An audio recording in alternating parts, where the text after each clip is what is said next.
అందరం దేవుని వాక్యానికి వెళ్ళకముందు ఒకసారి ఒక చెయ్యి దేవుని వైపు ఎత్తుదాం. అందరు కళ్ళు మూసుకోండి. దేవుని యొక్క నడిపింపు కోసం ప్రార్థన చేద్దాం. పరలోకపు తండ్రి, నజరేయుడైన యేసయ్య నామమున నేను మీ మాటలు వినటానికి నేను ఈ సన్నిధికి వచ్చి ఉన్నాను. మీరు నాతో మాట్లాడండి. మనిషి మాటలు కాదు, పరలోకం నుండి మీ మాటలు నాకు అనుగ్రహింపబడును గాక. నా యొక్క ఆత్మీయ నేత్రాలను తెరవండి. వాక్యంలోని సత్యాలను నేను గ్రహించుటకు నేను ఆశీర్వదింపబడి అనేకులకు ఆశీర్వాదకరంగా ఉండటానికి కృపను చూపించమని యేసయ్య నామమున అడిగి ప్రార్థించి పొందింటున్నాను తండ్రి. ఆమేన్. లోకంలో చాలామంది మాట్లాడే మాటలు ఏంటంటే దేవుని మంచితనం గురించి మనం మాట్లాడకూడదు అనుకుంటారు. సునీల్ అన్న అంటే ఎప్పుడు దేవుని మంచితనం, దేవుని గురించి మంచి మంచి మంచి అని చెప్తారు. మనం డిసిప్లిన్ గురించి చెప్పాలా మనం అందరం అనుకుంటారు కొందరు. So whatever people think, దేవుని వాక్యం ఏం చెప్తుంది? రోమీలకు రాసిన పత్రికలో the goodness of God leadeth a man to repentance. ఒక మనిషి మారు మనసు పొందాలంటే he must listen to the goodness of God. దేవుని యొక్క మంచితనాన్ని ఎంత వింటారో అంతగా మనిషి మారతాడు. ఆమేన్. మారాలని అందరికీ ఉంటుంది, మారకుండా ఉంటారు. కారణం ఏంటి? వాళ్ళు వినేదాన్ని బట్టి అలా ఉంటుంది. ఓసారి చూడండి, రోమీలకు రాసిన పత్రిక 11వ అధ్యాయము 22వ వచనం చూడండి. కాబట్టి దేవుని అనుగ్రహమును కాఠిన్యమును అనగా పడిపోయిన వారి మీద కాఠిన్యమును నీవు అనుగ్రహ ప్రాప్తుడవై నిలిచియున్న ఎడల నీ మీద ఉన్న దేవుని అనుగ్రహమును చూడుము. అట్లు నిలువని ఎడల నీవును నరికివేయబడుదువు. ఆమేన్. ఆమేన్. ఏం చూడమంటున్నాడు ఇక్కడ? నీ మీద ఉన్న దేవుని అనుగ్రహం. ఏం చూడాలి? గట్టిగా చెప్పండి. దేవుని అనుగ్రహమును. దేవుని అనుగ్రహం నీ మీద ఏముందో దాన్నే చూడమంటున్నాడు. అట్లా చూడకపోతే ఏమవుతుందంట? నీవును నరికివేయబడదు. అట్లు నిలువని ఎడల నీవును నరికివేయబడదు. ఎవరి గురించి చెప్తున్నాడు ఇక్కడ? ఇశ్రాయేలు జనాంగం గురించి చెప్తున్నాడు. మొదట ఇశ్రాయేలీల కోసమే దేవుడు ఈ లోకానికి వచ్చింది. కానీ ఇశ్రాయేలీల కాఠిన్యం వలన వాళ్ళ హృదయాలు కఠినం చేయబడ్డాయి. ఎందుకు? మన కోసం రక్షణ ఇవ్వబడటానికి. ఆమేన్. దేవుని యొక్క ప్రణాళిక చూడండి. ఇశ్రాయేలీల మీద దేవుని అనుగ్రహం బ్రహ్మాండంగా ఉండింది. ఇప్పుడు ఐగుప్తు నుంచి వాళ్ళు బయటికి వస్తున్నారు. ఐగుప్తు నుంచి బయటికి వస్తున్నప్పుడు దేవుని అనుగ్రహం ఉందా లేదా? చాలా ఉంది అనుగ్రహం. ఐగుప్తులో వాళ్ళు ఊరికే రాలేదు, బాగా చాలా కష్టపెట్టి వాళ్ళను ఎవరైతే బంధించుంటున్నారో ఆ యొక్క ఐగుప్తీయులను దేవుడు విపరీతంగా కష్టాలు పెట్టి వీళ్ళని బయటికి తీసుకొచ్చిండు ఆయన మహిమను చూపించుకోవడానికి. ఎర్ర సముద్రం దగ్గరికి వచ్చినప్పుడు ఏమైంది? ఎర్ర సముద్రం దగ్గర అందరు ఇంకా చనిపోతాము అని సనుగినారు, గొనిగినారు. అన్ని రకాలుగా దేవుని గురించి, మాకు అక్కడ సమాధులు లేవా, ఇక్కడికి తీసుకొచ్చి మమ్మల్ని ఇబ్బంది పెడుతున్నారు, ఇటువంటి మాటలు మాట్లాడుతుంటే దేవుడు ఏమైనా కోపడ్డా? అస్సలు కోపడలేదు. మోషే కర్రెత్తు అన్నాడు, కర్రెత్తుతూనే సముద్రం చీలింది, అక్కడి నుంచి వచ్చేసారు. ఆమేన్. ఇప్పుడు వీళ్ళందరికీ తాత అబ్రహాం ఉన్నాడు. అబ్రహాం పరిస్థితి ఏంటి? అబ్రహాం అబద్ధాలు ఆడలేదా? చాలాసార్లు, 2 సార్లు బైబిల్లో రాయబడింది. భార్యను పట్టుకొని ఈమె నా చెల్లెలు అన్నాడు. దేవుడు ఏమన్నా అన్నాడా? ఏమనలేదు. సారా నవ్వింది, నవ్విన తర్వాత ఏమనింది? నేను నవ్వలేదు. దేవుడు ఏమన్నాడు? నవ్వావు. ఏమన్నా అన్నాడా? అగ్గి రావాలా, వీళ్ళని నాశనం చేయాలా అన్నాడా? ఏమనలేదు. కారణం ఏంటి? అనుగ్రహము, కృప, కనికరం, దేవుని యొక్క కనికరం ఇవన్నీ ఉండడం వల్ల వాళ్ళు ఏమి తప్పులు చేసినా ఆ తప్పులను లెక్క వేయటమే లేదు దేవుడు. అక్కడ ఎక్కడ మొదలైంది దేవుడు లెక్కేయడము తప్పులను? ఎప్పుడైతే ఇదే ఇశ్రాయేలీలు ఐగుప్తు నుంచి బయటికి వచ్చిన తర్వాత ఈ సీనాయి పర్వతం ఇంకా అక్కడికి రాకముందు దేవునితో ఏమంటారంటే, నువ్వు ఏం చెప్పినా మేము చేయడానికి సిద్ధం, మేము చేయగలము అనేటువంటి మాట మాట్లాడతాం. అంటే నీ స్టాండర్డ్స్కు మేము బ్రతకడానికి మేము రెడీ అంటారు వాళ్ళు. మనిషి దేవుని స్టాండర్డ్కు బ్రతకగలడా? బ్రతకలేడు. దేవుడు ఏమనుకున్నాడు? I will take it as a challenge. నేను చెప్పినట్లంతా మీరు చేయగలమా అనుకుంటే రండి సీనాయి పర్వతానికి రండి అని చెప్పి అక్కడ 10 ఆజ్ఞలు ఇచ్చిండు. ఆ 10 ఆజ్ఞలను ఏ ఒక్క వ్యక్తి కూడా, ఏ ఒక్క మనుషుడు కూడా పరిపూర్ణం చేయలేకపోయినారు. వాళ్ళు పరిపూర్ణం చేయలేకపోయినారు కాబట్టి అర్థమవుతుందా, వాళ్ళు పడిపోయిన మనుషులు. ఇక్కడ అదే అంటున్నాడు, వారి మీద కఠిన్యం అనేది వచ్చింది. దేవుని యొక్క కఠిన్యం ఎక్కడొచ్చింది? వాళ్ళు మేము చేస్తాము, చేయగలము అన్నారు, వాళ్ళు చేయలేకపోయినారు. అందుకే వాళ్ళు చేస్తున్న ఆ యొక్క 10 ఆజ్ఞలు, వాళ్ళు ఏదైతే పాటిస్తాము అని చెప్పిన 10 ఆజ్ఞలు వాళ్ళు పాటించకపోయినప్పుడంతా కూడా వాళ్ళకు శ్రమలు వచ్చేవి, వాళ్ళ పాపాలు లెక్క వేయబడ్డాయి. కానీ నువ్వు నేను ఈరోజు ఏమైంది, మనకు 10 ఆజ్ఞలు లేవు, ఏమి లేవు. యేసుక్రీస్తు రక్తంతో 10 ఆజ్ఞలను అన్నింటినీ కొట్టివేసిండు, మన పాపాలను సైతం కొట్టివేసిండు. హల్లెలూయా, హల్లెలూయా. ఇప్పుడు ఇంత మంచితనం దేవుడు చూపించినప్పుడు ఈ మంచితనంలో నువ్వు నిలిచి ఉన్నావా, నువ్వు బాగుంటావు. నువ్వు ఒకవేళ ఈ మంచితనం కాదు, నేను ఇంకా వేరే రకంగా, నేను ఇంకా దేవునికి ఛాలెంజింగ్ లైఫ్ నేను బ్రతుకుతాను అంటే నువ్వు పడిపోతావు, నువ్వు కొట్టివేయబడతావు. అది దేవుని వాక్యం చెప్తుంది. ఆమేన్, ఆమేన్. ఇప్పుడు చెప్పండి, దేవుని మంచితనం బాగుందా, లేకపోతే వేరేగా డిసిప్లిన్ అటువంటి పదాలు వినుకుంటే బాగుంటుందా? మంచితనం బాగుంటుంది. డిసిప్లిన్ కూడా చెప్తా, డిసిప్లిన్ అనేది కూడా ఉంది, లేదని చెప్పను. అది అందరూ బయట నుంచి ఇంప్లిమెంట్ చేయాలని చూస్తారు. దేవుడు ఈ డిసిప్లిన్, దేవుని వైపు నుంచి డిసిప్లిన్ ఏంటంటే లోపల నుంచి రావాలి, బయట నుంచి వచ్చేది కాదు. మనం ఎంత కర్ర పట్టుకొని క్రమశిక్షణ పెట్టాలి అంటే అది కాదు. నేను ఒక విషయం చెప్పాలనుకుంటున్నా. ఎస్టీబీసీ కాలేజీలో ఒక అమ్మాయి ఉండేది. వాళ్ళ ఇంటికి, అంటే వాళ్ళ ఇంట్లో మీటింగ్లు అవి ఇవి పెట్టేవాళ్ళు, వాళ్ళ గ్రౌండ్ ఉంది అక్కడంతా. సో ఎప్పుడైనా మీటింగ్ పెట్టడము అట్లన్నప్పుడు నేను వాక్యం చెప్పి వచ్చేవాడిని పిలిచినప్పుడు. అయితే ఆ అమ్మాయి అత్యుత్సాహంతో, బ్రదర్ మీరు రావాలా, మీరు వచ్చి బాగా గట్టిగా వాక్యం చెప్పాలా. గట్టిగా అంటే ఎట్లమ్మా అంటే, అమ్మాయి చెప్పిన మాట ఇది, నేను నా మాట కదా అమ్మాయి, మనం కఠినంగా చెప్పాలా మీరు వాక్యము, గద్దించి చెప్పాలా మీరు వాక్యం. ఓహో, గద్దించి చెప్పాలనా అంటే, గద్దించడం అంటే ఏం చేయాలో నాకు అర్థం కాలేదు. అంటే వాళ్ళ థింకింగ్ ఎట్లా ఉంటుందంటే, బాగా ఇంకా అందరు కలిసి ఏదో ఒక మనిషిని క్రమశిక్షణలో పెట్టాలి అనే థింకింగ్. అందరూ ఏమనుకుంటారు, ఆ మాటలు మాట్లాడితే, అటువంటి మాటలు మాట్లాడితే వీళ్ళు చాలా డిసిప్లిన్ ఉన్నారు, వీళ్ళు చాలా సిన్సియర్గా ఉన్నారు, వాళ్ళతో పాటు ఉన్న మిగతా వాళ్ళందరూ కూడా డిసిప్లిన్లోకి తీసుకురావాలని వీళ్ళు చాలా తాపత్రయపడుతున్నారు అనుకుంటారు. కానీ నిజానికి కొన్ని రోజుల తర్వాత, ఆ మాటలు నాతో మాట్లాడిన కొన్ని రోజుల తర్వాత ఆ అమ్మాయి ఇంకొక అబ్బాయితో ఇంట్లో ఎవరికి చెప్పకుండా జంపు. అర్థమవుతుందా? అంటే నీవు దేన్ని కోరుకుంటున్నావు, నువ్వు కఠిన్యంను కోరుకుంటున్నావా, అదే వస్తుంది నీకు. లేదు, దేవుని మంచితనంలో నేను నిలబడాలి, దేవుని ప్రేమలో, దేవుని కృపలో, దేవుని అనుగ్రహం నా మీద ఉండాలి అనుకుంటే నువ్వు ఆ రకంగానే జీవిస్తావు. హల్లెలూయా, హల్లెలూయా. అమ్మాయి క్రిస్టియన్తో కాదు పోయింది, అమ్మాయి ఎవరో వేరే అంటే విగ్రహారాధికులతో వెళ్ళింది. వాళ్ళ ఫాదర్ పాస్టరు, వాళ్ళ మదరు కూడా సువార్త చెప్తారు. అంటే ఇవన్నీ వినడానికి బాధాకరం. కానీ మనం రైట్ కీ తెలుసుకోవాలి, ఎక్కడ దీనికి ఒక కీ ఉంది అనేది మనం గమనించాలి. చూద్దాం, హెబ్రీలకు రాసిన పత్రిక 8వ అధ్యాయం 12వ వచనం. This is the main clause of new testament. చదవండి 12వ వచనం. నేను వారి దోషముల విషయమై దయగలిగి వారి పాపములను ఇకను ఎన్నడూను జ్ఞాపకము చేసుకొననని ప్రభు సెలవిచ్చుచున్నాడు. అందరం చదువుదాం. నేను చెప్పాను ఇంతకుముందు కూడా, కంటత పట్టండి ఈ వాక్యాన్ని. ఎంతమంది కంటత పట్టారా? వెరీ గుడ్, ఇద్దరే నా కంటత పట్టింది. చదవండి, అందరు కలిసి చదవండి.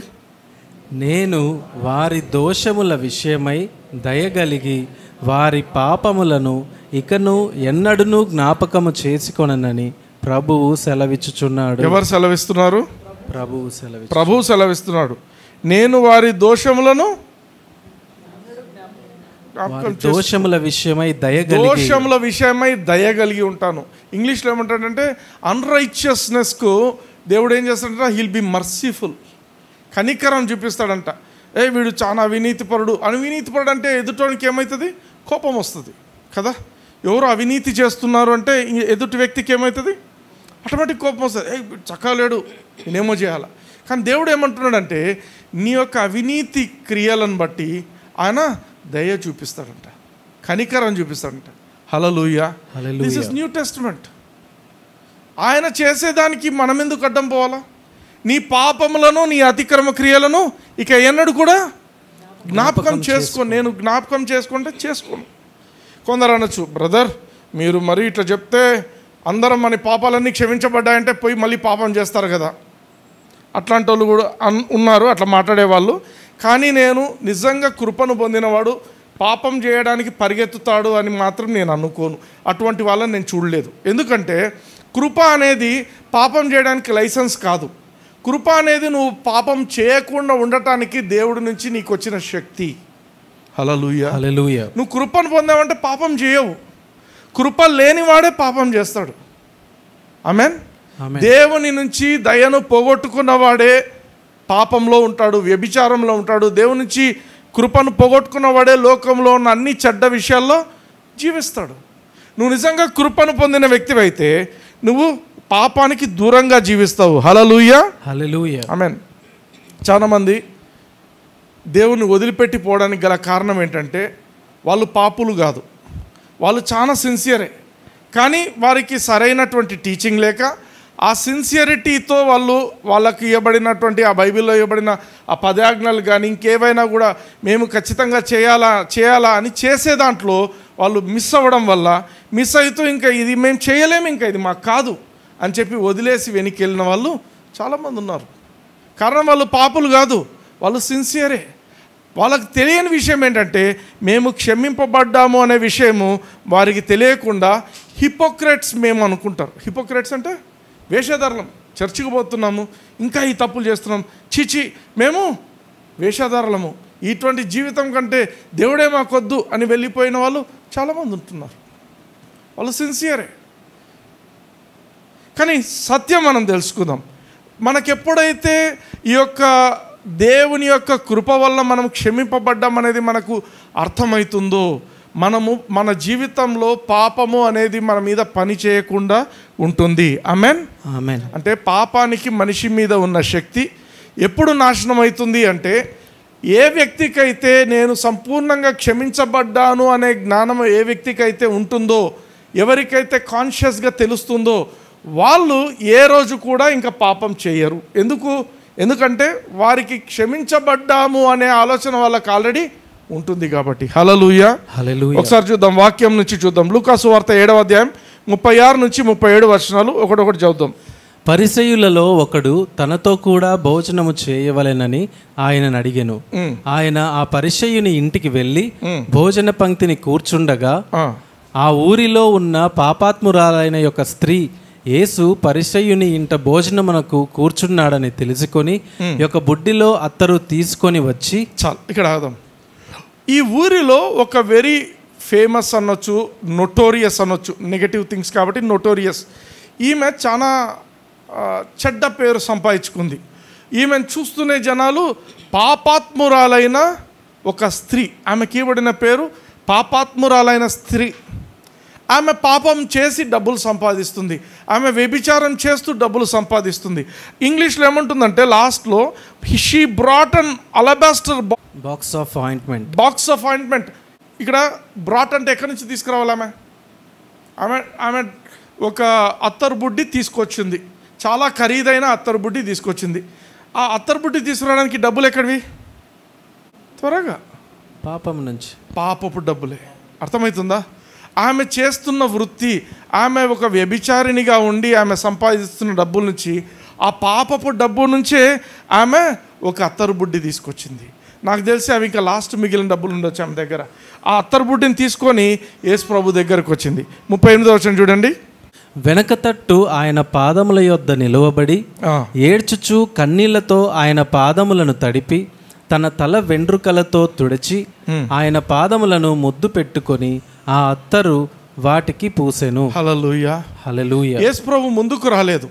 ఆమె ఏమనుకుందంటే నాకు ఈ అర్హత లేదు, ఈయన ముందు ఎదుర్కొని నిలబడే అంత అర్హత నాకు లేదని చెప్పి ఆయన కూర్చొని ఉండగా ఆయన వెనక నుంచి వెళ్ళి ఆయన పాదములను తన కన్నీళ్లతో తడిపిందంట. 1-2 చుక్కలు వస్తే తడుస్తాయా కాళ్ళు? విపరీతంగా ఏడుస్తుంది. ఆమెకి ఎందుకో ఏమైందో తెలియదు. ఆమె హృదయం పగిలిపోయింది. ఏడ్చి ఆ కన్నీళ్లతో ఆ పాదాలు మొత్తం తడిచిపోయిన తర్వాత వెంట్రుకలతో తుడిచిందంట. తుడిచిన తర్వాత ఆ అత్తరు తీసి ఆ పాదాలకు పూస్తుందంట. హల్లెలూయా. హల్లెలూయా. ఎంత బ్యూటిఫుల్ డిస్క్రిప్షన్ చూడండి. 39వ వచనం. ఆయనను పిలిచిన పరిసయ్యుడు అది చూచి, ఈయన ప్రవక్త అయిన ఎడల తన్ను ముట్టుకొనిన ఈ స్త్రీ ఎవతయో ఎటువంటిదో ఎరిగి ఉండును, ఇది పాపాత్మురాలు అని తనలో తాను అనుకొనెను. ఈ వ్యక్తి ఎవరైతే యేసు ప్రభుని ఇంటికి పిలిచిండో ఈయన జడ్జి చేయడం మొదలుపెట్టిండు. అందుకే నేను చెప్తున్నా, ఎవరిని జడ్జి చేయొద్దండి, ఎవరికి తీర్పు తీర్చొద్దండి, అవసరం లేదు మనకు. ఎవరి జీవితం ఏంటో, వాళ్ళ పరిస్థితులు ఏంటో, వాళ్ళ బ్యాక్గ్రౌండ్స్ ఏంటో మనకు తెలీదు. కాబట్టి మనం అనవసరంగా వీళ్ళు ఇట్లాంటి వాళ్ళు వాళ్ళు అట్లాంటి వాళ్ళని జడ్జ్ చేయాల్సిన అవసరం లేదు. ఇతను ఏమని చేస్తున్నాడు, ఒకవేళ ఈ యేసు ప్రభు, ఈయన ఎవరైతే యేసు అని ఉన్నాడో ఈయన ప్రవక్త అయితే వెనక నుంచి వచ్చినా ముందు నుంచి వచ్చినా కనుక్కోవాలి కదా. ఈయన తాకుతున్న వ్యక్తి పాపియా లేకపోతే ఎవరు అని తెలుసుకోవాలి కదా. ఆమె పాపే అంటే బైబిలే చెప్తుంది, ఈమె పాపాత్మురాలైన స్త్రీ అని ఆమెకు డిస్క్రిప్షన్ ఉంది. తన్ను ముట్టుకొనిన ఈ స్త్రీ ఎవతయో ఎటువంటిదో ఎరిగి ఉండును అంటే ఈయన యేసుక్రీస్తు యొక్క స్టాండర్డ్ను క్వశ్చన్ చేస్తున్నాడు. ఈయన ప్రవక్తనా కాదా? ఈయన ప్రవక్త అయితే అన్నీ తెలుసుకొని ఉండాలి కదా. తెలుసుకొని గమ్మునెట్లుంటాడు? గమ్మునెట్లున్నాడు? ఎందుకు గమ్మున ఉండకూడదు అంటే, నిజంగా ప్రవక్త అయితే అపవిత్రులు ఈయనను ముట్టకుండా చూసుకోవాలి కదా. యేసు ప్రభు దగ్గర ఉన్న బ్యూటిఫుల్ థింగ్ ఏంటంటే, యేసు ప్రభు అందరిలాగా కాదు. కుష్ఠరోగం వచ్చినవాడు ఎవరైనా ముట్టుకుంటే వాళ్ళ కుష్ఠరోగం వస్తుంది కదా. కానీ యేసు ప్రభుని ముట్టుకుంటే వాని కుష్ఠరోగమే పోతుంది. అర్థమైందా? పాపం చేసిన వాళ్ళు యేసుక్రీస్తు దగ్గరకు వచ్చి ఆయన ముట్టుకుంటే వాళ్ళ పాపం పోతూ ఉంది. అందరూ మనుషుల్లో కాదు ఈయన. ఇది పాపాత్మురాలు అని తన మనసులో అనుకున్నాడు ఆయన. హీ హ్యాస్ కన్ఫర్మ్, ఈమె పాపం చేసింది, ఈమె చూడలేదు ఈయన. బట్ ఈమె గురించి ఒక పెద్ద పుకార్ లాగా ఉంది కాబట్టి ఈయన డిసైడ్ చేసిండు, ఫిక్స్ అయిపోయిండు. 40వ వచనం చూడండి. అందుకు యేసు, సీమోను, నీతో ఒక మాట చెప్పవలెనని ఉన్నానని అతనితో అనగా, ఇంగ్లీష్లో చూడండి. జీసస్ ఆన్సరింగ్ యేసు ప్రభు ఎవరికి జవాబిస్తున్నాడు? సీమోన్ బయటికి అనలేదు, మనసులో అనుకున్నాడు. ఈరోజు నువ్వు నేను మనసులో ఎన్నో మాట్లాడుకుంటున్నాం, ఎన్నో అనుకుంటుంటాం. ఒక మనిషికి సంతోషంగా ప్రెజరాడు చెప్పి బయట లోపల కదా కొన్నిసార్లు నెగటివ్స్. కానీ యేసు ప్రభుకి అన్నీ తెలుసు. ఈ సీమోను ఏం మాట్లాడిండో తెలుసు, ఈ సీమోను హృదయంలో ఏమనుకున్నాడో తెలుసు. అందుకే యేసు ప్రభు ఆన్సర్ చేస్తున్నాడు సీమోను యొక్క ఆలోచనకు. సీమోను, నువ్వు మనసులో ఇది అనుకున్నావు అని కూడా ఏమనలే. సీమోను, నేను నీతో ఒక మాట మాట్లాడాలనుకుంటున్నాను అని స్టార్ట్ చేసిండు. చూడండి ఏమంటున్నాడు. ఒక మాట చెప్పవలెనని ఉన్నానని అతనితో అనగా, అతడు, బోధకుడా చెప్పుమనెను. అప్పుడు యేసు, అప్పు ఇచ్చు ఒకనికి 2 రుణస్థులుండిరి. వారిలో ఒకడు 500 దేనారములను మరి ఒకడు 70 దేనారములను అచ్చియుండిరి. ఆ అప్పు తీర్చుటకు వారి యొద్ద ఏమీయూ లేకపోయెను గనుక అతడు వారిద్దరినీ క్షమించెను. కాబట్టి వీరిలో ఎవడు అతని ఎక్కువగా ప్రేమించునో చెప్పుమని అడిగెను. ఆమేన్.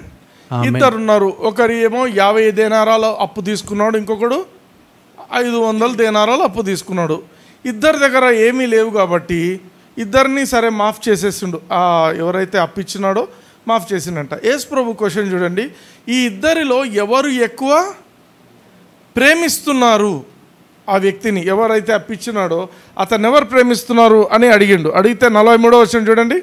అందుకు సీమోను, అతడెవనికి ఎక్కువ క్షమించెనో వాడే అని నాకు తోచుచున్నదని చెప్పగా, ఆయన, నీవు సరిగా యోచించితివని అతనితో చెప్పి.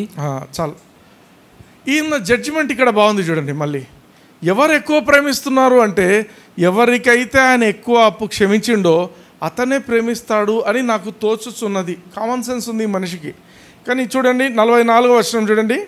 ఆ స్త్రీ వైపు తిరిగి సీమోనుతో ఇట్లనెను. ఆ స్త్రీ వైపు తిరిగిండు. యేసు ప్రభు అసలు అంతవరకు తిరగనే లేదు. ఆమె పని ఆమె చేసుకుంటుంది. ఆమె కన్నీళ్లతో పాదాలను తడిపేస్తుంది.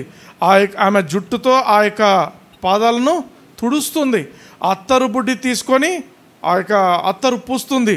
పాదాలను ముద్దు పెట్టుకుంటూనే ఉంది. ఆ పనే లేదు ఆమె. అయితే యేసు ప్రభు చూడటం లేదు అనుకుంటే, ఆయన అన్నీ గమనిస్తుంటాడు.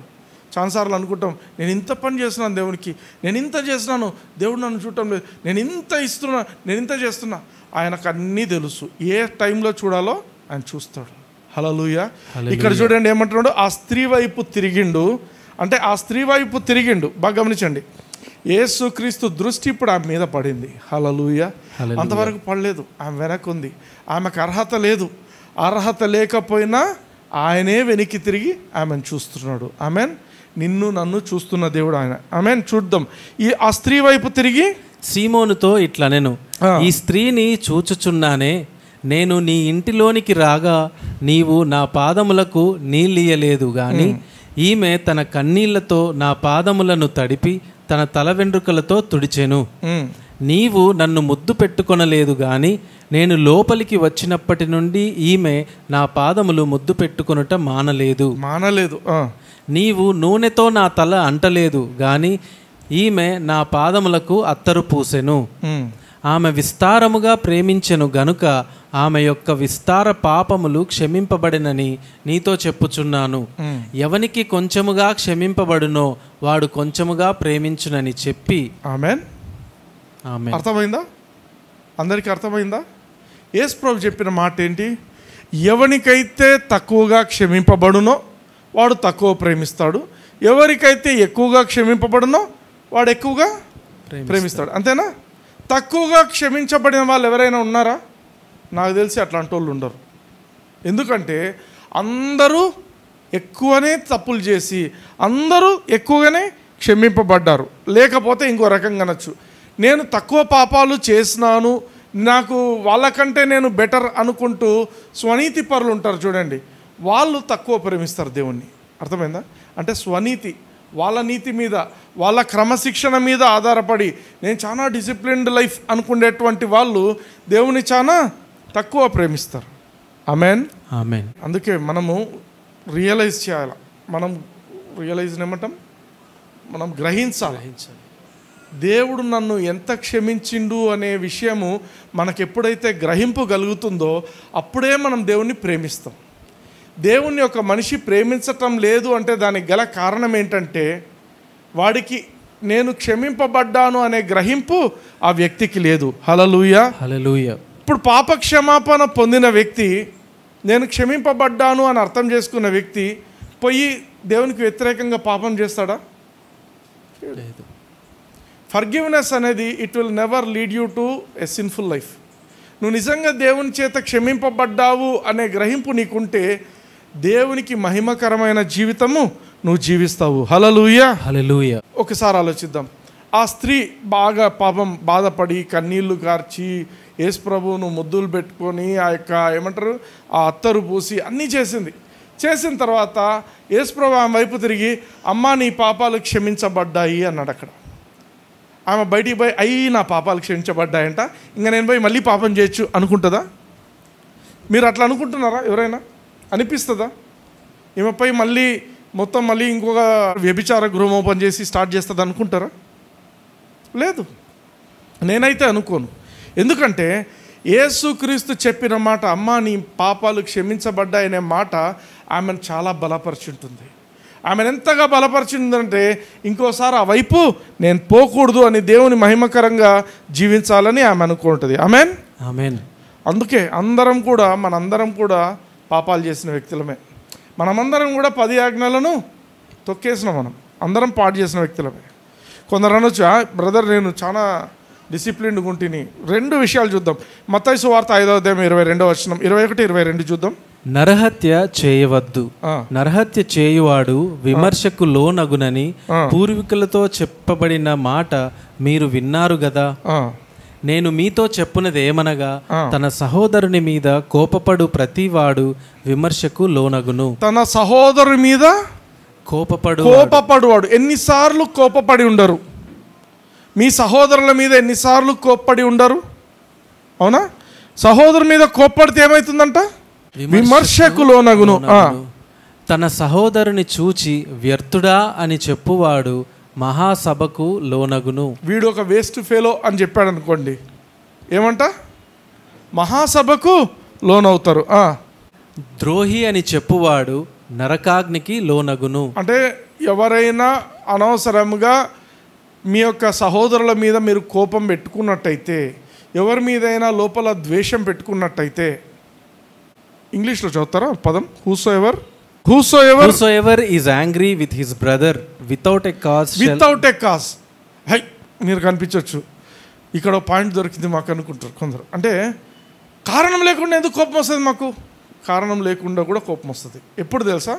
జలసీ ఉంటుంది ఒక మనిషికి, ఈర్ష్య అసూయ ఉందనుకో ఒకరి మీద, దానికి ఇంకా వాళ్ళు ఏమనాల్సిన అవసరం లేదు. నీకంటే వాళ్ళు బెటర్ అని ఎవరైనా నిన్ను పక్క నుంచి అన్నారనుకోండి, నీకంటే వాళ్ళు బెటర్ అంటేనే ఇంకా ఎప్పుడుగా వీళ్ళు కింద పడతారు, వీళ్ళని మనమే పై చెయ్యి అనేది ఆలోచిస్తారు. అర్థమైందా? అది ద్వేషం, ఈర్ష్య లోపల నుంచి వస్తుంది, జలసి. అది వచ్చినప్పుడు రీజన్ లేకుండానే వాళ్ళ మీద కోపం ఉంటుంది. అర్థమవుతుందా? Whosoever is angry with his brother without a cause, reason లేకుండా మనం జస్టిఫై చేసుకుంటాం చాలాసార్లు. వాడు ఇట్లా చేసినందుకే నాకు కోపం ఉంది. వాడు ఏం చేయకపోయినా కోపం వస్తుంది కొన్నిసార్లు. ఎందుకు? ఈర్ష్య, ద్వేషం, అసూయ ఇటువంటివి ఉంటే ఆటోమేటిక్గా వస్తాయి. అయితే అటువంటి వ్యక్తుల పరిస్థితి ఏంటంటే, ద్రోహి అని చెప్పువాడు నరకాగ్నికి లోనగును. అట్లే ఇదే అధ్యాయంలో 27వ వచనం చూద్దాం, 27-28. వ్యభిచారము చేయవద్దని చెప్పబడిన మాట మీరు విన్నారు కదా. విన్నారా అందరూ? ఓకే. 28. నేను మీతో చెప్పున్నదేమనగా, ఒక స్త్రీని మోహపు చూపుతో చూచు ప్రతివాడు అప్పుడే తన హృదయమందు ఆమెతో వ్యభిచారము చేసిన వాడగును. ఆమేన్, ఆమేన్. ఈ 2 విషయాలు చాలు. ప్రతి మనిషి ఈడపడిపోయి ఉంటాడు. ఈ 2 విషయాలు చాలు. అది ఆడవాళ్ళు కాదు, మగవాళ్ళు కాదు, లేకపోతే దానికి లింగంతో సంబంధం లేదు. ప్రతి ఒక్క వ్యక్తికి కోపం వస్తుంది, ప్రతి ఒక్క వ్యక్తికి భావోద్రేకాలు ఉంటాయి. సో ప్రతి ఒక్కరము కూడా ఎక్కువగానే క్షమించబడ్డాము. మనలో ఏ రీజన్ లేదు దేవుణ్ణి మనము ప్రేమించకుండా ఉండడానికి. దేవుణ్ణి మనము ప్రేమించటానికే అన్ని రీజన్స్ ఉంటున్నాయి. Hallelujah, hallelujah. Only reason people don't love God. ఒకే ఒక రీజన్ ఏంటంటే, దేవుని ప్రేమించకపోవడానికి గల కారణం ఏంటంటే, వాళ్ళు ఎంతగా క్షమించబడ్డారో వాళ్ళకు తెలియకపోవడం. వాళ్ళ జీవితాలంతా ఎట్లుంటాయంటే, ఆ సీమోను అనే పరిసయుడు ఎవరైతే యేసుప్రభువును భోజనానికి పిలిచిండో అటువంటి జీవితాలు. అంతా బాగుందిలే, నేను దేవునితో బాగానే ఉంటున్నాను కదా, నేను అన్నీ బాగానే చేస్తున్నాను కదా, నా జీవితంలో ఏం లేదు కదా, నేను తప్పే చేస్తే కదా దేవుడు నన్ను క్షమించడానికి. అర్థమవుతుందా? నేను క్షమించబడ్డాను అనేది నీకు ఎప్పుడైతే అర్థమవుతుందో అప్పుడే కృతజ్ఞతాపూర్వకమైన జీవితము జీవిస్తావు. హల్లెలూయా, హల్లెలూయా. ఇంకా కొన్నిసార్లు ప్రీచర్స్ కూడా ఏం మాట్లాడుతుంటారంటే, ఎట్లయినా కూడా మనం ఏమైనా చేసి డిసిప్లిన్ అనేది తీసుకురావాలా మనుషులకు అనుకుంటారు. ఇప్పుడు మనకు డిసిప్లిన్ అనేది తీసుకురావాలా. ఎందుకు? కొందరు సహోదరులలో మనము సహోదర ప్రేమను తీసుకురావాలా, వాళ్ళలో ఈ ఏమి సెల్ఫ్ కంట్రోల్ తీసుకురావాలా, గాడ్లీనెస్ తీసుకురావాలా. ఎట్లా తీసుకురావాలా అది తెలియదు మళ్ళీ. అర్థమైందా? ఆమేన్. డిసిప్లిన్ ఉండకూడదా? డిసిప్లిన్ ఉండదు. కొందరు అడిగినాం అనుకోండి, ఎట్లా మనము పాపం చేయకుండా ఎటువంటి జీవితం జీవించాలా, ఎట్లా అంటే ఎట్లా చేస్తారంటే, ఏం లేదు, బాగా డిసిప్లిన్గా ఉండి దేవుని వాక్యం మీదనే ఫోకస్ చేస్తే మనం ఇంకే పాపం చేయము అంటారు. కొంతవరకు కరెక్ట్. ఎందుకంటే దావీదు అన్నాడు కదా, ఏమంటాడు? నేను పాపము చేయకుండానట్లు నా హృదయంలో నీ వాక్యాన్ని దాచుకున్నాను. పాత నిబంధనలో అదే వాళ్ళు చేస్తున్నది. పాత నిబంధనలో వాడు పాపం చేయకూడదంటే వాక్యాన్ని దాచుకుంటూ ఉండాలి. కొత్త నిబంధనలో కూడా దాచుకోవచ్చు, కానీ కొత్త నిబంధనలో ఆ కాన్సెప్ట్ మార్చేసిండు. యేసు ప్రభు వచ్చిన తర్వాత, ఆ శిలువ యాగం తర్వాత కాన్సెప్ట్ మారిపోయింది. ఒక మనిషి దేవునిలాగా జీవించాలి అంటే ఏం చేయాలనేది మనం చూద్దాం. 2వ పేతురు 1వ అధ్యాయం 5-9 వచనాలు చూద్దాం. ఆ హేతువు చేతనే మీ మట్టుకు మీరు పూర్ణ జాగ్రత్త గలవారై మీ విశ్వాసమునందు సద్గుణమునందు జ్ఞానమును. ఒక నిమిషం ఆగుదాం. మనమందరం జాగ్రత్త కలిగిన వారిగా జీవించాలంట. ఏముండాలంట? మనకు విశ్వాసం ఉంటుంది కాబట్టి విశ్వాసం. సో ఆ విశ్వాసానికి ఏముండాలా? సద్గుణం. అందరూ చెప్పండి, విశ్వాసము, సద్గుణము. ఆ సద్గుణానికి ఏముండాలా? జ్ఞానము. 3. నెక్స్ట్, జ్ఞానమునందు ఆశా నిగ్రహం. 4వది. 5వది ఆశా నిగ్రహమునందు సహనమును. 5వది సహనం. సహనమునందు భక్తిని. 6వది భక్తి. భక్తి యందు సహోదర ప్రేమను. సహోదర ప్రేమ యందు దయను అమర్చుకొనుడి. 8 విషయాలు ఉన్నాయి. 8 విషయాలు. దయ, ఇవన్నీ అన్నీ మంచివేనా? అన్నీ మంచి క్యారెక్టర్సే కదా, అన్నీ మంచివే. కానీ ఇవన్నీ మీరు అమర్చుకోండి. పేతురు చెప్తున్నాడు, ఇవన్నీ మీరు అమర్చుకోండి అంటే మీరు సెట్ చేసుకోండి మీ జీవితంలో, ఇవన్నీ ఉండేట్టు మీరు చూసుకోండి. మనము if these things be in you అని మనము ఒక సిరీస్ కూడా చేసాం. ఈ 8 థింగ్స్ గురించి మనం మన ఫెలోషిప్ మెసేజ్లో క్రిస్టియన్ క్యారెక్టర్లో మనం ఇవి కూడా చెప్పాం. అయితే 8వ వచనం చూడండి. ఇవి మీకు కలిగి విస్తరించిన ఎడల అవి మన ప్రభువైన యేసుక్రీస్తును గూర్చిన అనుభవ జ్ఞాన విషయములో మిమ్మును సోమరులైనను నిష్ఫలులైనను కాకుండా చేయును. ఆమేన్. ఆమేన్. మనకు దేవునితో ఉండాల్సింది ఏంటంటే అనుభవ జ్ఞానం. యేసు ప్రభుతో మనము ఆయన ప్రేమను అనుభవిస్తూ మనము దేవుని జ్ఞానంతో జీవించడం అన్నమాట. సో మనం నిష్ఫలులం కాకుండా, నిష్ఫలులు అంటే వేస్ట్ అయిపోకుండా మనము సక్సెస్ఫుల్గా బ్రతుకుతాము. సక్సెస్ఫుల్ కావాలా అందరూ? ఎవ్రీబడి వాంట్ సక్సెస్ కదా. లోకంలో ఎవరు సక్సెస్ఫుల్ ఉంటారో వాళ్ళనే లోకం జయ అంటది. ఇక్కడేమంటున్నాడు, దేవుని విషయంలో మనము సోమరులైనను నిష్ఫలులమైనను కాకుండా చేయును. ఏవి? ఈ 8 విషయాలు కదా. ఈ 8 విషయాలు బాగా ఆలోచించండి. 8 పవర్ఫుల్ థింగ్స్. 9వ వచనంకి వద్దాం. ఇవి ఎవనికి లేకపోవునో, ఈ 8 విషయాలు ఎవరి దగ్గర లేకపోవునో. ఈ 8 విషయాలు అంటే సహోదర ప్రేమ, ఈ యొక్క విశ్వాసము, విశ్వాసానికి జ్ఞానము కదా. అవన్నీ మనం 8 విషయాలు ఇప్పుడు చూస్తాం. ఈ 8 విషయాలు ఎవరి దగ్గర లేకపోవునో వాడు పాపి అన్నాడా? అవన్నీ చూడండి. వాడు తన పూర్వ పాపములకు శుద్ధి కలిగిన సంగతి మరచిపోయిండు. ఈ 8 విషయాలు ఒక క్రైస్తవునిలో లేవు అంటే వాడు ఏం మర్చిపోయిండంట? వాడు క్షమించబడ్డాను అనే విషయం వాడు మర్చిపోయిండంట. అంటే సీక్రెట్ ఏంటంటే, నువ్వు ప్రతిరోజు నేను క్షమించబడ్డాను, నేను దేవుని చేత క్షమించబడ్డాను అని నిన్ను నువ్వు ఎప్పుడు గుర్తు చేసుకుంటావో నీకు తెలియకుండానే నీలోంచి ఈ యొక్క 8 విషయాలు, దేవుని యొక్క గాడ్లీ క్యారెక్టర్స్ అన్నీ పనిచేయడం మొదలు పెడతాయి. హల్లెలూయా, హల్లెలూయా. ఈ సంగతి మరచిపోయి గుడ్డివాడును దూరదృష్టి లేనివాడు నగును. హల్లెలూయా, హల్లెలూయా. ఎట్లాంటి జీవితం కావాలా మనకు? మంచి జీవితం కావాలన్నా? గుడ్డి జీవితము, దూరదృష్టి లేని జీవితం కావాలా? మంచి జీవితం. మంచి జీవితం. నీకు మంచి జీవితం కావాలంటే కీ ఎక్కడే ఉంది. ఈ విషయాలు లేనివాడు, నేను గతంలో క్షమించబడ్డాను అనే విషయం వాడు మర్చిపోతాడు. నువ్వు దేవుని చేత నేను క్షమించబడ్డాను అనేది ఎప్పుడైతే నువ్వు మర్చిపోతావో, యేసు ప్రభు రక్తంతో నేను కడగబడ్డాను, యేసు ప్రభు రక్తం నన్ను కొన్నది అని నువ్వు ఎప్పుడైతే మర్చిపోతావో అప్పుడు నువ్వు సాధారణమైన లోకస్తులాగానే నువ్వు జీవిస్తావు. హల్లెలూయా, హల్లెలూయా. అందుకే మనం రోజు మనల్ని మనం జ్ఞాపకం చేసుకోవాలా, మనం జ్ఞాపకం చేసుకోవాలా. నేను యేసుక్రీస్తు రక్తంతో కడగబడ్డాను, నేను క్షమించబడ్డాను, నా పాపాలన్నీ క్షమించబడ్డాయి. ఆమేన్. ఏ క్షమించరాని పాపం నా జీవితంలో లేదు. రిపీటెడ్గా గుర్తు చేసుకోవాలా. హల్లెలూయా, హల్లెలూయా. అందుకే ఎప్పుడైతే నువ్వు అది చేస్తావో నీ హృదయంలోంచి అన్ని మంచి క్వాలిటీస్ ఓవర్ఫ్లో అవుతాయి. ఆమేన్. ఆమేన్. రోజు పొద్దున్న లేస్తూ నాకు ప్రార్థన చేయండి. చేస్తారా? నేను ఇప్పుడు పలికిస్తాను, పలకండి. అందరు కళ్ళు మూసుకోండి, ఈ ప్రార్థన పలకండి. పరలోకపు తండ్రి, పరలోకపు తండ్రి, యేసయ్య రక్తమును బట్టి యేసయ్య రక్తమును మీకు వందనాలు చెల్లిస్తున్నాను. మీకు వందనాలు చెల్లిస్తూ యేసయ్య రక్తమును బట్టి యేసయ్య రక్తమును నేను సంపూర్ణముగా క్షమించబడ్డాను. క్షమించబడ్డాను. నా గత పాపములు, నా గత పాపములు, ప్రస్తుత పాపములు, ప్రస్తుత పాపములు, భవిష్యత్ పాపములు కూడా అన్ని క్షమించబడ్డాయి. మీరు నా దోషముల విషయమై, మీరు మా దోషముల విషయమై కనికరపడే దేవుడు, నా పాపములను, నా పాపములను, అతిక్రమ క్రియలను ఇంకెన్నడూ కూడా మీరు జ్ఞాపకం చేసుకోరు. నన్ను మీరు ఎక్కువగా ప్రేమిస్తున్న దేవుడు,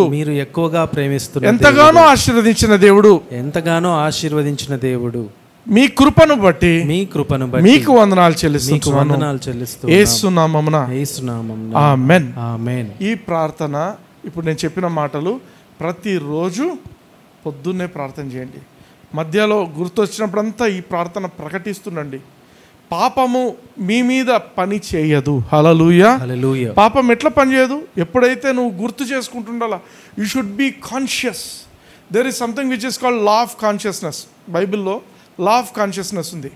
దేవుని వాక్యంలోని సత్యం నీ జీవితంలో ఎప్పుడు పనిచేస్తుందంటే when you are conscious. Amen. కొందరు ఏదో ఉద్యోగం కోసము ప్రార్థన చేస్తుంటారు దేవుణ్ణి.